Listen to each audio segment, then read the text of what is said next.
1 Chronicles, chapter 12. Some time earlier, David had gone to live in the town of Ziklag to escape from King Saul. While David was there, several brave warriors joined him to help fight his battles. Several of these warriors were from King Saul's own tribe of Benjamin. They were experts at using a bow and arrows, and they could shoot an arrow or sling a stone with either hand. Their leaders were Ahiezer and Joash, the sons of Shemaiah from Gibeah. Here is a list of those men from Benjamin: Jeziel and Pelet, the sons of Asmaveth; Berakah and Jehu from Anathoth; Ishmaiah from Gibeon, who was the leader of the 30 warriors; Jeremiah, Jehaziel, Johanan, and Jozabad from Gedera; Eluzai, Jeremoth, Bealiah, Shemariah, and Shephatiah from Haraph; Elkanah, Ishiah, Azarel, Joezer, and Jeshobeam from the Korah clan; Joelah and Zebadiah, the sons of Jeroham from Geder. Men from the tribe of Gad also joined David at his fortress in the desert and served as his warriors. They were also brave soldiers, fierce as lions and quick as gazelles. They were always prepared to fight with shields and spears.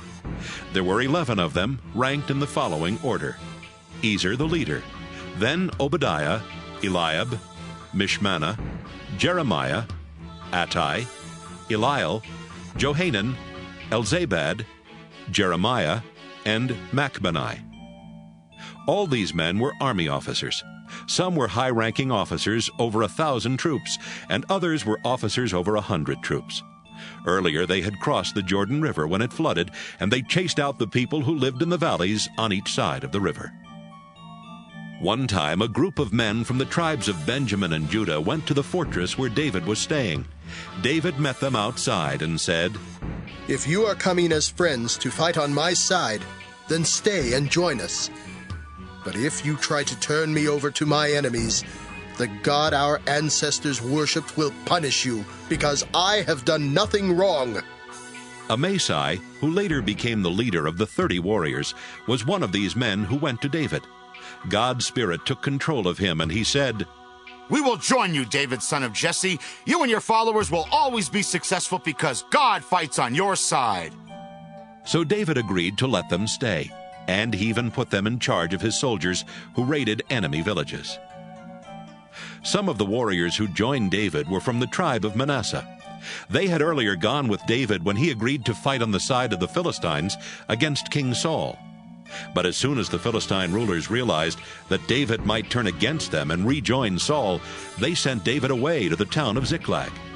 That's when the following men from Manasseh joined him: Adnah, Jozabad, Jediael, Michael, Jozabad, Elihu, and Zillethai.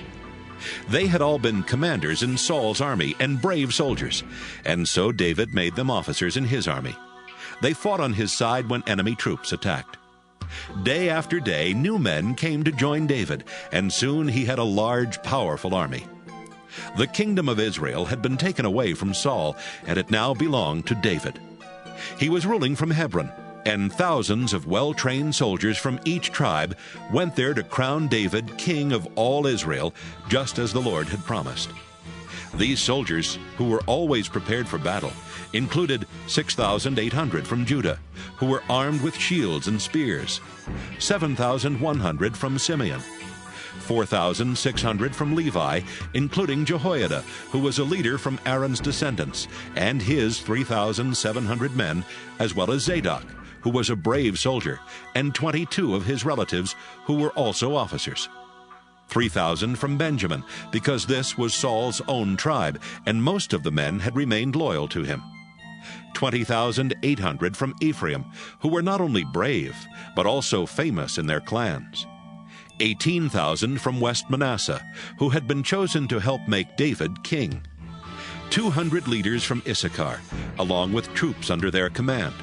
These leaders knew the right time to do what needed to be done. 50,000 from Zebulun, who were not only loyal, but also trained to use any weapon. 1,000 officers from Naphtali, and 37,000 soldiers armed with shields and spears. 28,600 from Dan. 40,000 from Asher, and 120,000 from the tribes of Reuben, Gad, and East Manasseh, who were armed with all kinds of weapons. All of these soldiers voluntarily came to Hebron because they wanted David to become king of Israel. In fact, everyone in Israel wanted the same thing. The soldiers stayed in Hebron 3 days, eating and drinking what their relatives had prepared for them. Other Israelites from as far away as the territories of Issachar, Zebulun, and Naphtali brought cattle and sheep to slaughter for food. They also brought donkeys, camels, mules, and oxen that were loaded down with flour, dried figs, wine, and olive oil. Everyone in Israel was very happy.